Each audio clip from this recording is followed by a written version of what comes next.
Atlantik Okeanının ortasında gizlenen bir sir, Bermud üçbucağı. Burada onlarla gəmi və təyyarə işsiz şəkildə yoxa çıxıb.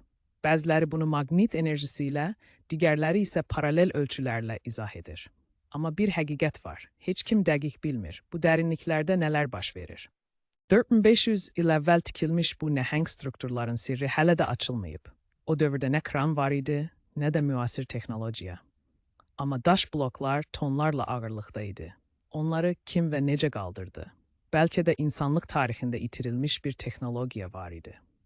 Peru səhrasında minlərlə nəhəng fiqur, quşlar, ilanlar, insan şəkilləri, amma bu rəsmilər yalnız havadan görünür. Bu qədim insanlar bunu necə görürdülər?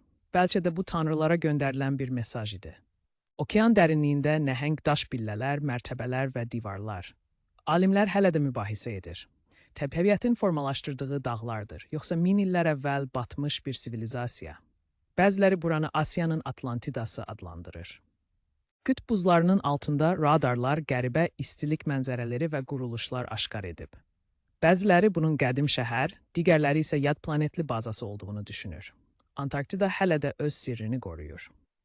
Son illərdə Qara dənizin dərinliklərində qəribə tikillər tapılıb. Arxeoloqlar bunun min illər əvvəl Nuh tufanı zamanında batmış şəhərlər ola biləcəyini deyirlər.